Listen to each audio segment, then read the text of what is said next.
PR Sunil ചൂണ്ടിക്കാണിച്ചതുപോലെ കോൺഗ്രസിലെ എല്ലാ നേതാക്കളും പേരെടുത്ത് പറഞ്ഞാൽ നമുക്ക് കേരളത്തിന്റെ മുഖ്യമന്ത്രി മുതൽ MP-മാർ മുതൽ എല്ലാവരും പ്രിയങ്ക ഗാന്ധിയും രാഹുൽ ഗാന്ധിയും അടക്കമുള്ളവർ DK ശിവകുമാറിനെ നമുക്ക് കാണാൻ കഴിയും, KC വേണുഗോപാലിനെ കാണാൻ കഴിയും. ഇങ്ങനെ കോൺഗ്രസിന്റെ തലയെടുപ്പുള്ള നേതാക്കൾ എല്ലാവരും തന്നെ അണിനിരക്കുന്ന സമരം. നോബൽ വാരിക്കാരൻ വിവരങ്ങളുമായി നമ്മളോടൊപ്പമുണ്ട്. നോബൽ, വീണ്ടും കേന്ദ്രത്തിന്റെ സമവായ ദൂതുമായി ജിതേന്ദ്ര സിംഗ് അവിടേക്ക് എത്തിയിട്ടുണ്ട്. എങ്ങനെ ഈ സമരം മുന്നോട്ട് കൊണ്ടുപോകാനാണ് കോൺഗ്രസിന്റെ തീരുമാനം നിലവിൽ?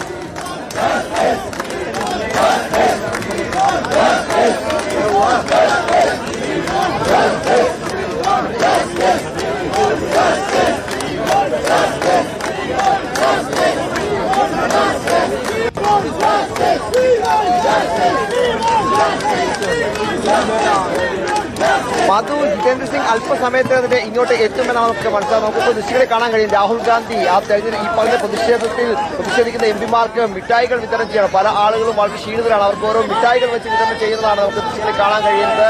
ആ ഒരു കരുതൽ പ്രത്യേകിച്ച് MP-മാർക്കൊക്കെ മടുത്തിരിക്കുന്ന MP-മാരാണ്. എല്ലാവരും ഏറെക്കുറെ 2.5 മണിക്കൂർ 3 മണിക്കൂർ സമയമായി ഇങ്ങനെ കുത്തിയിരുന്ന് പ്രതിഷേധിക്കുന്നു. അവർക്ക് ഓരോ മിഠായികൾ നൽകിക്കൊണ്ട് അദ്ദേഹം വീണ്ടും ഊർജ്ജം പകരുകയാണ്. തീർച്ചയായും കോൺഗ്രസിനെ സംബന്ധിച്ചും രാജ്യത്തെ പ്രതിപക്ഷ കക്ഷികളെ സംബന്ധിച്ചും വിദ്യാർത്ഥികളെ സംബന്ധിച്ചും ഏറെ ഊർജ്ജം നൽകുന്ന ഒരു പ്രതിഷേധത്തിലേക്കാണ് ഇന്നിപ്പോൾ കോൺഗ്രസ് എന്താണെങ്കിലും ഇറങ്ങി പുറപ്പെട്ടിരിക്കുന്ന ഒരു അപ്രതീക്ഷ പ്രതിഷേധം. പ്രത്യേകിച്ച് ഇന്ന് മല്ലികാർജ്ജുൻ ഖർഗെയുടെ 83ാം പിറന്നാളാണ്. ഈ പിറന്നാളിന് കേക്ക് മുറിക്കാൻ വരൂ എന്നായിരുന്നു MP-മാരോട് ഇന്നിപ്പോൾ നിർദ്ദേശം നൽകിയത്. 3 മണിക്ക് മല്ലികാർജ്ജുൻ ഖർഗെയുടെ വസതിക്ക് മുന്നിലെത്തിയ MP-മാരോട് നമുക്ക് നേരെ പ്രധാനമന്ത്രി വസതിയിലേക്ക് ഒരു മാർച്ചായി പോകാം എന്നായിരുന്നു രാഹുൽ ഗാന്ധി അടക്കമുള്ള നേതാക്കൾ വ്യക്തമാക്കിയത്. ആ മാർച്ചാണ് ഇന്നിപ്പോൾ ഈ പ്രധാനമന്ത്രി വസതിയുടെ കവാടത്തിൽ വന്ന് ഇങ്ങനെ ഇന്ന് വലിയ പ്രതിഷേധമായി മാറുന്ന കാഴ്ച നമുക്ക് കാണാൻ കഴിയും. നമുക്ക് ദൃശ്യങ്ങളിലേക്ക് വന്നു കഴിഞ്ഞാൽ രാഹുൽ ഗാന്ധി, പ്രിയങ്ക ഗാന്ധി, അതിന് പിന്നിൽ കേരളത്തിലെ മുഖ്യമന്ത്രി PD സതീശൻ, തൊട്ടടുത്തായി കർണാടകയുടെ മുഖ്യമന്ത്രി DK ശിവകുമാർ, അപ്പുറം KC വേണുഗോപാൽ, ഇപ്പോൾ എഴുന്നേറ്റ് നിൽക്കുന്നത് പഞ്ചാബിന്റെ PC അധ്യക്ഷൻ അമരീന്ദർ സിംഗ് രാജാവാർ, അതോടൊപ്പം തന്നെ മറ്റ് MP-മാർ നമുക്ക് ദൃശ്യങ്ങളിലേക്ക് വന്നു കഴിഞ്ഞാൽ കാണാൻ കഴിയും. തൊട്ട് താഴെയായി നമ്മുടെ കേരളത്തിലെ MP-മാർ താഴെ തന്നെ ഉണ്ട്. പ്രധാനപ്പെട്ട MP-മാർ DK സുരേന്ദ്രൻ നമുക്ക് കാണാൻ കഴിയും. അതിനപ്പുറം കേരളത്തിന്റെ മന്ത്രി PC വിശ്വനാഥ്, ഒപ്പം IG കിരൺ, ഒപ്പം ദീപീന്ദർ ഹൂഡ അടക്കമുള്ള കോൺഗ്രസിന്റെ പ്രധാനപ്പെട്ട MP-മാർ ദിനത്തിൽ നിന്ന് പ്രതിഷേധിക്കുന്നു. നമുക്ക് എണ്ണി പറയാൻ കഴിയും ഓരോ MP-മാരും കോൺഗ്രസിന് വേണ്ടി ലോക്സഭയ്ക്ക് അകത്തും പുറത്തും നിരന്തരം വാദങ്ങൾ ഉയർത്താൻ ശക്തമായ നിലപാട് സ്വീകരിക്കുന്നത്. ബെന്നി ബഹനാൻ അടക്കമുള്ള ആളുകൾ അവിടെ ഇരിക്കുന്നുണ്ട്. അതോടൊപ്പം തന്നെ മറ്റ് പ്രധാനപ്പെട്ട MP-മാരുണ്ട്, രാജ്ഭവൻ ഉണ്ണിത്താനുണ്ട്. അങ്ങനെ പ്രധാനപ്പെട്ട MP-മാരെ എല്ലാം നമുക്ക് ഇവിടെ കാണാൻ കഴിയും. ഈ രീതിയിലെ പ്രധാനപ്പെട്ട കോൺഗ്രസിന്റെ നേതൃത്വം ഇങ്ങോട്ട് എത്തിയിരിക്കുന്നു. രാജ്യത്തെ പല ഭാഗങ്ങളിൽ നിന്ന് കോൺഗ്രസിന്റെ നേതാക്കൾ എത്തുന്നു, പോഷക സംഘടനാ പ്രതിനിധികൾ എത്തുന്നു. നമുക്ക് മുൻ യൂത്ത് കോൺഗ്രസ് അധ്യക്ഷൻ DV ശ്രീനിവാസ് അടക്കമുള്ള ആളിനെ കാണാൻ കഴിയും. ഒപ്പം കുമാരി ശൈലജ അടക്കമുള്ള നമ്മൾ ഇനി പറഞ്ഞു കഴിഞ്ഞാൽ കോൺഗ്രസിന്റെ ഏറ്റവും പ്രധാനപ്പെട്ട രാജ്യത്തെ പ്രധാനപ്പെട്ട നേതാക്കളും ലോക്സഭാ അംഗങ്ങളുമൊക്കെ ഈ സമരവേദിയിൽ ഈ പറഞ്ഞ പ്രധാനമന്ത്രിയുടെ വസതിക്ക് മുന്നിൽ പവൻ കേരയെ നമുക്ക് കാണാൻ കഴിയും. അങ്ങനെ പ്രധാനപ്പെട്ട നേതാക്കളെല്ലാം നമുക്ക് എണ്ണി പറയാൻ കഴിയുന്നില്ല. ഒപ്പം രാജീവ് ശുക്ല അടക്കമുള്ള MP-മാർ, അങ്ങനെ പ്രധാനപ്പെട്ട എല്ലാ നേതാക്കളെയും ആന്റണി ഉണ്ട്. പ്രധാനപ്പെട്ട ആളുകളെല്ലാം ഈ പ്രതിഷേധത്തിന്റെ ഭാഗമായി ഇവിടെ എത്തുന്ന കാഴ്ചയാണ് നമുക്ക് കാണാൻ കഴിഞ്ഞിരിക്കുന്നത്. ഏറെക്കുറെ ഞാൻ പറയും 3 മണിക്കൂർ പിന്നിടുമ്പോഴും ആ പ്രതിഷേധത്തിന് ഊർജ്ജം ഒട്ടും കുറയുന്നില്ല. പ്രധാനമന്ത്രിയുടെ രാജി, ധർമ്മേന്ദ്ര പ്രധാൻ രാജി, ഒപ്പം വിദ്യാർത്ഥികളെ ആക്രമിച്ച സർക്കാർ കൃത്യമായ നിലപാട്, എന്താണ് സംഭവിച്ചതെന്ന് പാർലമെന്റ് വിശദീകരിക്കണം, അത് പ്രധാനമന്ത്രി തന്നെ വിശദീകരിക്കണം. അങ്ങനെ പല ആവശ്യങ്ങൾ, ഒരുപാട് ആവശ്യങ്ങൾ. ഇപ്പോൾ രാഹുൽ ഗാന്ധി പ്രവർത്തകർക്ക് നേരെ ഒരു മിഠായി എറിഞ്ഞു കൊടുക്കുന്ന നമുക്ക് ദൃശ്യങ്ങളിൽ കാണാൻ കഴിയും. എന്താണെങ്കിലും രാഹുൽ വലിയ ആവേശത്തോടെയാണ് ഈ സമരത്തെ നയിച്ചിരിക്കുന്നത് എന്നത് യാഥാർത്ഥ്യമാണ്. കഴിഞ്ഞ കുറേ ദിവസങ്ങളായി ഒരുപാട് വിമർശനങ്ങൾ രാഹുൽ ഗാന്ധി ഏറ്റുവാങ്ങിയിരുന്നു. സമൂഹ മാധ്യമങ്ങളിൽ ഒരുപാട് ട്രോളുകൾ ഏറ്റുവാങ്ങിയിരുന്നു. പക്ഷേ അതിനൊക്കെ അപ്പുറം താൻ ജനങ്ങൾക്ക് ഒപ്പമാണെന്നും ജനങ്ങൾക്ക് വേണ്ടി തന്റെ ശക്തമായ നിലപാടുകൾ താൻ തുടരും എന്നും രാഹുൽ ഗാന്ധി വ്യക്തമാക്കുന്നതാണ് അദ്ദേഹത്തിന്റെ നേതൃത്വ ഈ പോരാട്ടം. പ്രത്യേകിച്ച് പാർലമെന്റിനകത്ത് രാഹുൽ ഗാന്ധി നടത്തിയ പ്രസംഗത്തിൽ കൃത്യമായ തന്നെ നിലപാടുണ്ട്. സ്പീക്കർ ആൾത്തർക്കം ഭരണപക്ഷത്തിനൊപ്പമാണ്. ഒരു അംഗങ്ങൾക്ക് ലഭിക്കേണ്ട അല്ലെങ്കിൽ പ്രതിപക്ഷം ലഭിക്കേണ്ട ഒരു നിലപാടും അല്ലെങ്കിൽ ഒരു അംഗീകാരവും നൽകാൻ ഇന്നിപ്പോൾ സ്പീക്കർ കടക്കാൻ കഴിഞ്ഞില്ല. സ്പീക്കർ പ്രതിപക്ഷത്തെ വഞ്ചിച്ചു എന്നടക്കമുള്ള കാര്യങ്ങൾ രാഹുൽ ഗാന്ധി വ്യക്തമാക്കിയിരുന്നു. അതിന് പിന്നാലെയാണ് ഇന്നിപ്പോൾ RML ആശുപത്രിയിലേക്ക് പോയത്. എന്താണെങ്കിലും ഈ പ്രതിഷേധം ഉടനെ അവസാനിപ്പിക്കുമോ ഇല്ല എന്ന കാര്യത്തിൽ കോൺഗ്രസ് ഇപ്പോഴും നിലപാട് പറഞ്ഞില്ല. പക്ഷേ പ്രതിഷേധം കൂടുതൽ ഊർജ്ജം പകരുന്നത് കോൺഗ്രസ് പ്രവർത്തകർക്കാണ്, നേതാക്കൾക്കാണ്. കാരണം രാജ്യത്തിന്റെ വിവിധ ഭാഗങ്ങളിലെ വിദ്യാർത്ഥികളും പ്രതിനിധികളും വനിതകളും ഒക്കെ ഈ പ്രതിഷേധത്തിന്റെ ഭാഗമായി ഇങ്ങോട്ട് എത്തുന്നു. വലിയ ആക്ഷൻ, പ്രത്യേകിച്ച് റാപ്പിഡ് ആക്ഷൻ ഫോഴ്സ്, അതോടൊപ്പം മറ്റ് കേന്ദ്രസേന, CRPF അടക്കമുള്ള സംവിധാനങ്ങൾ, മറ്റ് ദ്രുതകർമ്മസേന അടക്കമുള്ള എല്ലാ വിഭാഗങ്ങളെയും വിന്യസിച്ചുകൊണ്ട് പ്രധാനമന്ത്രിയുടെ ഓഫീസ്, പ്രധാനമന്ത്രിയുടെ വസതിക്ക് മുന്നിൽ നമ്മൾ ഇന്നേ വരെ കണ്ടിട്ടില്ലാത്ത ഒരു സുരക്ഷ.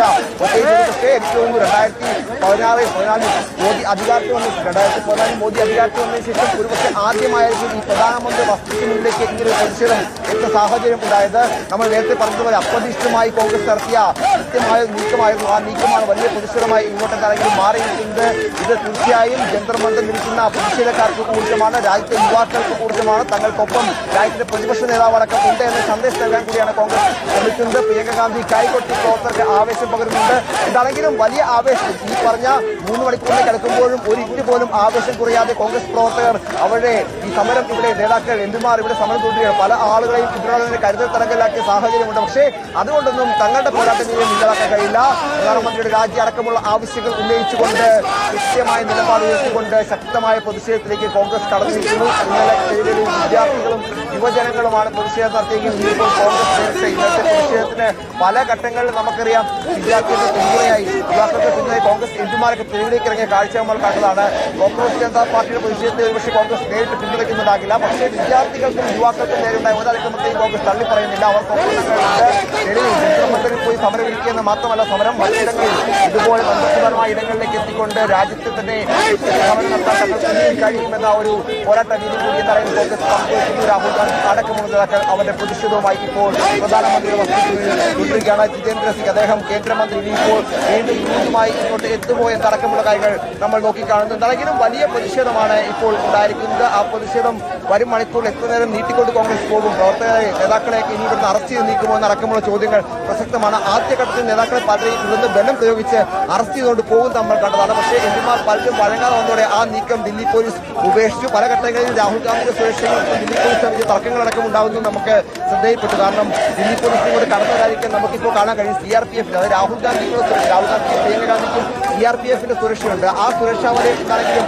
ഇവിടെ ഈ അവസാനമായി നമുക്ക് ഫിസിക്കലി കാണാൻ കഴിയുന്നത് CRPF രാഹുൽ ഗാന്ധിയുടെ പ്രിയങ്ക ഗാന്ധിയുടെ സുരക്ഷയാണ്. ആ സുരക്ഷാ വലയം എന്താണെങ്കിലും ഇത് ഭേദിച്ച് ദില്ലി പോലീസ് അകത്തേക്കാൾ അനുമതി നൽകാത്ത സാഹചര്യം ഉണ്ട് എന്ന് നമ്മൾ എടുത്തു പറഞ്ഞു. എന്താണെങ്കിലും നിലവിൽ ഈ പ്രതിഷേധം ഇങ്ങനെ തുടരുകയാണ്. കേരളത്തിലെ എംപിമാർ അടക്കം പ്രതിഷേധത്തിന് പിന്തുണയുമായി ഇവിടെ കൊണ്ട് പല എംപിമാരും വരുന്ന വഴി അറസ്റ്റ് വരിക്കുന്ന സാഹചര്യം ഉണ്ടായി. പക്ഷെങ്കിൽ പോലും പോരാട്ടമില്ല. മഴയൊക്കെ ഉണ്ടായിരുന്നു, മഴയൊന്നും ഒരു പ്രശ്നമല്ല എന്ന് കാണിച്ചുകൊണ്ട് ശക്തമായ പ്രതിഷേധം പ്രധാനമന്ത്രി അടക്കമുള്ള വിദ്യാഭ്യാസ മന്ത്രി അടക്കമുള്ള ആളുകൾ ഇത്തരത്തിൽ ഈ ചോദ്യപേപ്പർ ചോർച്ച അടക്കമുള്ള വിഷയങ്ങൾ യുവാക്കളുടെ ഭാവിയൊക്കെ ഇല്ലാതാക്കിയ, ഭാവിയൊക്കെ അവതാളത്തിലാക്കിയ 22ഓളം വിദ്യാർത്ഥികളെ ആത്മഹത്യയിലേക്ക് തള്ളിവിട്ട ഈ സർക്കാരിനെ നയിക്കുന്ന പ്രധാനമന്ത്രിയുടെ രാജിവെക്കണമെന്ന നിലപാട് സ്വീകരിച്ചുകൊണ്ടാണ് ഇപ്പോൾ എന്താണെങ്കിലും ഈ പ്രതിഷേധം ഇവിടെ തുടരുന്നത്. ആ പ്രതിഷേധത്തിന്റെ ശക്തി അത് കൂടുതൽ ഊർജ്ജമായി പ്രവർത്തകരിലേക്ക് എത്തുന്നു. പ്രവർത്തകർ പലരും ഈ പോലീസ് വലയത്തിന് പുറത്തേക്ക് എത്തുന്ന സാഹചര്യമുണ്ട്. പലരെയും ഇങ്ങോട്ട് കടത്തിടാത്ത സാഹചര്യമുണ്ട്. എന്താണെങ്കിലും കേരള മുഖ്യമന്ത്രി അടക്കമുള്ള ആളുകൾ എത്തി അതിന്റെ ഭാഗമായ വലിയ പ്രതിഷേധം ഇപ്പോൾ ദില്ലിയിൽ പ്രധാനമന്ത്രിയുടെ വീടിന് മുന്നിലെ പ്രധാന ഗേറ്റിൽ തുടരുകയാണ്. അവിടെ ഒരു ചുവന്ന ലൈറ്റ് നമുക്ക് കാണാൻ കഴിയും. ആ ചുവന്ന ലൈറ്റ് പോലെ ഇതൊരു പ്രധാനമന്ത്രിക്ക് റെസ്ട്രിക്ഷനാണ്. പ്രധാനമന്ത്രി പുറത്തേക്ക് പോകണം എന്താണ്, രാജിവെച്ച് പുറത്തേക്ക് പോകണം എന്നാണ് കോൺഗ്രസ് അടക്കം ഇവിടെ ആവശ്യപ്പെടുകയും ചെയ്യുന്നത്. മാധു